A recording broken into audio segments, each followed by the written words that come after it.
Стив Розенберг, BBC News. Господин президент, все чаще звучит фраза «новая холодная война» по отношению к России и к Западу. И мы слышим, как регулярно Россия винит в этой напряженности внешние силы, да, вот, то Америку, то Великобританию, то НАТО.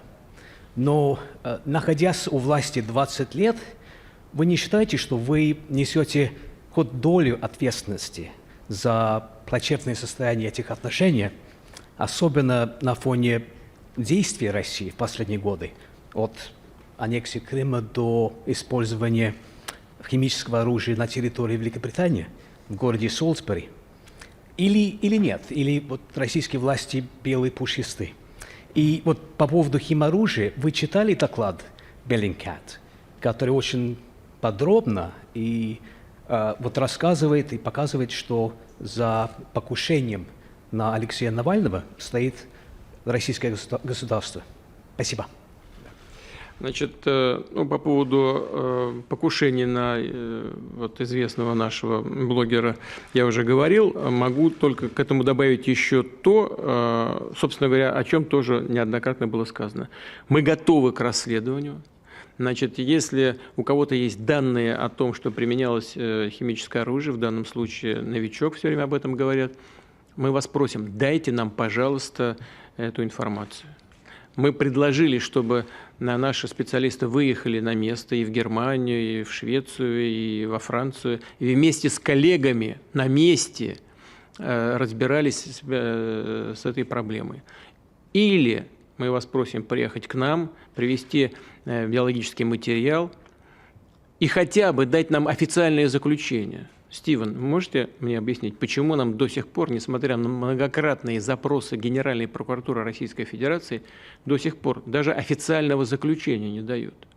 Власти Германии передали весь материал в Организацию по запрещению химического оружия. Они тоже нам ничего не дают, ссылаясь на то, что Германия запретила им давать какую-то информацию. А Германия говорит, возьмите всю информацию там. Вы можете это объяснить, Стивен, нет? Почему нам официального заключения не дают хотя бы о применении этого новичка? Вы меня спрашиваете? Я вас спрашиваю.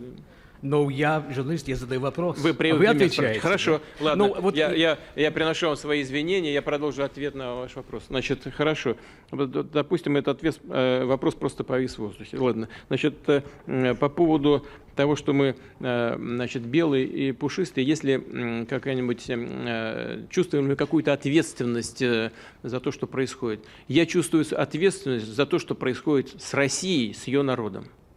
И все буду делать в интересах Российской Федерации. Это касается и возвращения Крыма в состав нашего российского государства. Обращаю ваше внимание, что это было сделано на основе волеизъявления народа. Вот в Косово парламент принял решение, и вы все это проглотили и сказали, что так и правильно, так и хорошо, это демократично.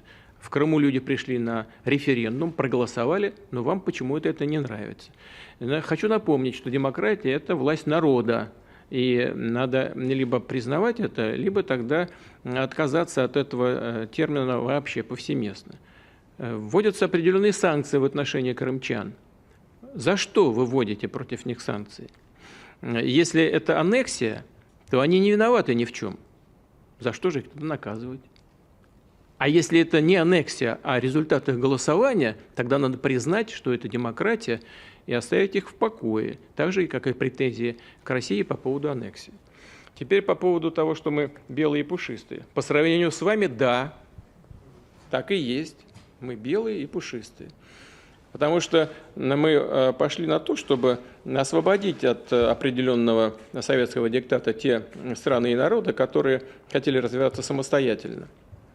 Мы услышали ваше заверение о том, что НАТО не будет развиваться на восток. Но вы не выполнили своих обещаний? Да, это не прописанные обещания, это устные были заявления, в том числе со стороны НАТО. Но вы это ничего не сделали. Было 2 волны расширения, и военная инфраструктура НАТО приближается к нашим границам. Разве мы не должны на это реагировать? Разве мы вышли из договора по противоракетной обороне? Это же не мы сделали. И мы вынуждены ответить созданием новых систем оружия, которые купируют наши угрозы. Потом, значит, наши коллеги вышли из договора по ракетам малой и средней дальности. Это мы, что ли, вышли? Нет, это наши партнеры вышли, американские. Значит, соответствующим образом мы сказали, хорошо, мы не будем производить и не будем размещать такого оружия до тех пор, пока американского оружия не появится и в Европе. Но нам на это никто ничего не отвечает, не реагирует. Потом вышли из договора по открытому небу. Нам чего делать-то? Я не хочу вам этого вопроса задавать, но нам чего делать в этой связи? Оставить все как есть? Значит, вы, как страна НАТО, будете здесь над нами летать и все передавать американским партнерам, а мы такой возможности будем лишены в отношении американской территории. Но вы же умные люди. Почему вы считаете, что мы придурки? Почему вы считаете, что мы не можем таких элементарных вещей анализировать и смотреть на них?